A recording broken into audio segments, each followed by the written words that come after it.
दोस्तों आज की सबसे बड़ी खबर की अगर हम बात करें तो मायावती जी पर एक अभद्र टिप्पणी करने की वजह से अमेरिका ने भारत के एक व्यक्ति पर ऐसा एक्शन लिया है कि उसकी जिंदगी के मेहनत को बर्बाद कर दिया है।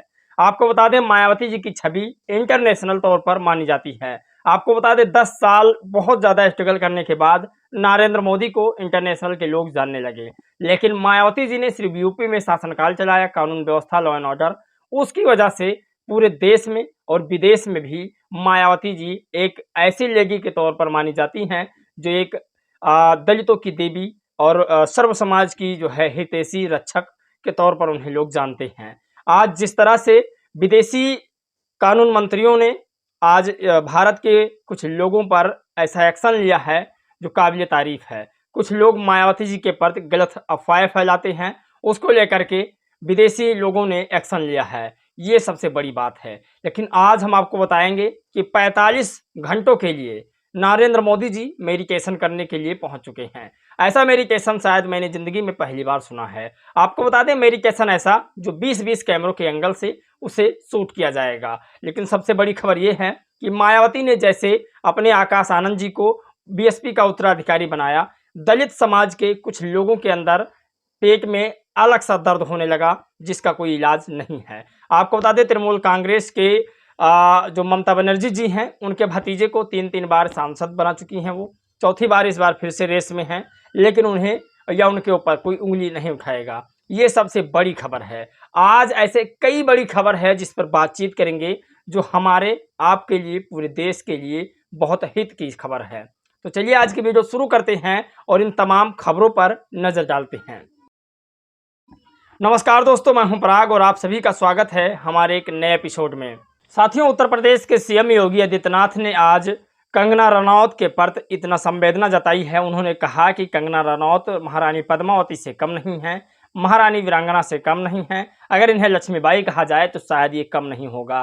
कंगना रनौत की अलग अलग एंगल से तारीफ की है। उन्होंने बताया कि कंगना रनौत इस देश की शान, आन बान शान है। योगी आदित्यनाथ ने शायद ये भूल चुके हैं कि पद्मावती का जगह कोई नहीं ले सकता। और कंगना रनौत पर क्या क्या उन्होंने कहा आपको बताते हैं। कंगना रनौत मीराबाई, महारानी पद्मावती और महारानी लक्ष्मी बाई जितना शौर तेज कंगना रनौत हैं, ऐसा तारीफ योगी आदित्यनाथ ने किया है। आपको आज की सबसे बड़ी खबर बताएंगे। सबसे बड़ी खबर यह है कि उद्धव ठाकरे और उनकी सरकार को कंगना रनौत ने मुंबई के भीतर पानी पिला दिया। मंडी में मुख्यमंत्री योगी आदित्यनाथ ने कंगना रनौत की जमकर की तारीफ। ये सबसे आज की बड़ी खबर है और आज आपको उस विषय पर बातचीत कराएंगे जो सबसे बड़ी खबर है।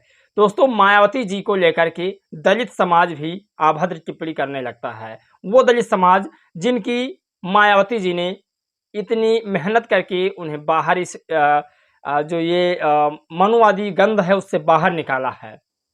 मायावती जी की तारीफ ना कर सकें, मायावती जी के कामों की सराहना ना कर सकें, मायावती जी के प्रति साथ ना दे सकें, तो कम से कम उनकी आलोचना भी नहीं करनी चाहिए। आपको बता दें मायावती जी को लेकर अमेरिका ने इस देश के तमाम लोगों के ऊपर एक्शन लिया है जो मायावती जी के ऊपर गलत टिप्पणी कर रहे हैं। आज इस वीडियो में हम आपको बताएंगे कि वो कौन व्यक्ति है जो मायावती जी के ऊपर गलत टिप्पणी किया है और उसके साथ क्या हुआ है। सबसे बड़ी खबर है, पॉइंट की खबर है, इसे हमें जानना चाहिए और ये सबसे जो है उभरती हुई खबर है। मायावती पर टिप्पणी करना, रणदीप हुड्डा को पड़ा भारी, यूएन ने एम्बेसडर पद से हटाया। तो ये सबसे बड़ी बात है। अब आपको बताते हैं क्या चीज़ है। बॉलीवुड एक्टर रणदीप हुड्डा ने बीएसपी सुप्रीमो मायावती पर टिप्पणी की थी। ये पुराना वीडियो सोशल मीडिया पर वायरल हो रहा था और वायरल होने के बाद संयुक्त राष्ट्र ने इन्हें गंभीरता से लिया है और इन्हें एम्बेसडर के पद से हटा दिया है। अब आप इस बात की कल्पना नहीं कर सकते कि इतने साल मेहनत करने के बाद नरेंद्र मोदी की इंटरनेशनल में छवि बनी है। मायावती जी ने सिर्फ उत्तर प्रदेश में ही शासनकाल चलाया है, लेकिन देश विदेश में मायावती जी का चर्चा बना हुआ है। मायावती जी के ऊपर अगर कोई गलत टिप्पणी करता है तो उसका खिलाफ अमेरिका भी लड़ता है। अब आपको बता दें कि मायावती जी देश की ऐसी लेडी हैं जो दलित, पिछड़े, आदिवासी और समाज के लोगों के हित के बारे में सोचती हैं। बीएसपी पार्टी एक ऐसी पार्टी है जिसमें सभी लोगों की भागीदारी बहन जी सुनिश्चित कर देती हैं। आपको बता दें इस बार लोकसभा चुनाव में मायावती जी ने सभी जाति, सभी धर्म के लोगों को बराबर की हकदारी दी है। आज चुनाव का आखिरी दिन है, 1 तारीख है 1 जून 2024 और आज आखिरी चुनाव का चरण है जहां पंजाब में होगा और आज हरियाणा में चुनाव होगा। जो ये लोकसभा का चुनाव है, ये 57 लोकसभा बाकी बचा है, उस पर चुनाव होगा आज, जिसमें झारखंड भी शामिल है, चंडीगढ़ भी शामिल है और यूपी के 13 लोकसभा सीट भी शामिल। तो इस देश में मायावती जी सभी राज्यों में चुनाव लगभग लड़ रही हैं और हर राज्य में मायावती जी का अपना एक स्टैंड है, अपनी एक वोट बैंक है। कुछ लोग कह रहे थे कि मायावती जी को वोट न देकर दलित समाज को वोट इंडिया गठबंधन को दे रहा है, उस इंडिया गठबंधन को वोट दे रहा है जो कभी अम्बेडकर साहब को आगे बढ़ने का मौका नहीं दिया। अम्बेडकर साहब के जीते जीते कभी उन्हें भारत रत्न से सम्मानित नहीं किया। काशीराम साहब को आज तक उस इंडिया गठबंधन के नेताओं ने भारत रत्न से नवाजा नहीं। आपको बता दें, मायावती जी जब कभी भी मुख्यमंत्री या प्रधानमंत्री बनेंगी तब जाके कहीं काशीराम साहब के दलितों के भगवान को भारत रत्न से सम्मानित किया जाएगा। मायावती जी ने दलितों के लिए अंबेडकर पार्क जैसे तमाम स्थलों का निर्माण करवाया। आज उस अंबेडकर पार्क व तमाम पार्कों की वजह से भारत की आर्थिक व्यवस्था में कुछ योगदान हो रहा है। आपको बता दें, मायावती जी को लेकर इस पार्क की वजह से सरकार गिरी थी, लेकिन इस पार्क में सिर्फ महज 600-700 करोड़ रुपए लगा था। आज सरकारें 1-1 हज़ार, 2-2 हज़ार, 4-4 हज़ार करोड़ की मूर्तियां लगवा रही हैं, एक मूर्तियां ही लगवा रही हैं। जैसे कि मैं किसी का विरोध नहीं करता, लेकिन सरदार पटेल जी की मूर्ति लगभग 3,3200 करोड़ रुपए की एक अकेली मूर्ति है। मायावती ने जो लखनऊ को चमकाया वो सिर्फ 600-700 करोड़ रुपए में चमका दिया। तो ये कहने वाली बात है कि सरकार मायावती जी की अंबेडकर पार्क की वजह से गिरी है, ये सच्चाई है। आपको इस बात को नहीं भूलना चाहिए। जो लोग आपके सामने बहन जी की बुराई करते हैं तो कम से कम उन्हें ये बताना आपको चाहिए कि मायावती जी यदि ना होती तो दलित समाज का कोई अस्तित्व ना होता। दलित समाज का अस्तित्व वैसे होता जो पंजाब में, जो राजस्थान में, मध्य प्रदेश में अभी इसमें प्रेजेंट टाइम हो रहा है। आपको बता दें, जातिवाद ज़्यादा हो रहा है और इतना ज़्यादा हो रहा है कि आए दिन दलित पिछड़े आदिवासियों को पीटा जा रहा है। ये सबसे बड़ी खबर है। आपको बता दें, उत्तर प्रदेश नहीं पूरे देश में मायावती जी का एक अलग लेवल है और मायावती जी ने अपने मेहनत के बल पर देश विदेश में नाम कमाया है। मायावती जी की अगर बुराई आप कर रहे हैं तो 100 बार आपको सोचना चाहिए कि मैं किसकी बुराई कर रहा हूं। जिस वक्त पर दलित पिछड़े आदिवासियों की घर की महिलाएं बाहर नहीं निकलती थी, उस समय में बहन जी गांव-गांव, जन-जन में जाकर मीटिंग करती थी और बहुजन समाज पार्टी की नीतियों के बारे में लोगों को बताती थी।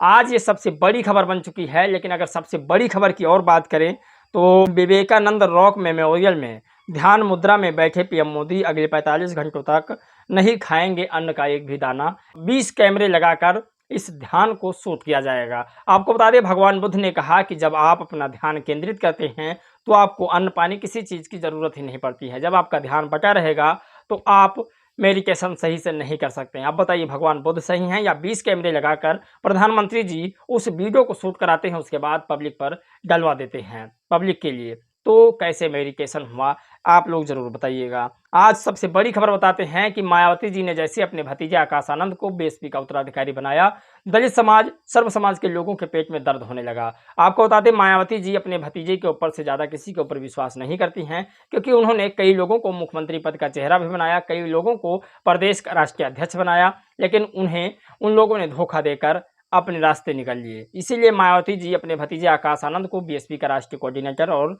पदाधिकारी बनाया, तो कई लोगों के पेट में दर्द होने लगा। लेकिन आपको बताते हैं, बात इतना ही नहीं, ममता बनर्जी बंगाल के मुख्यमंत्री हैं और इन्होंने लोकसभा चुनाव 2024 में ममता बनर्जी के भतीजे अभिषेक के लिए डायमंड हार्बर से जीत की हैट्रिक लगाना कितना मुश्किल है।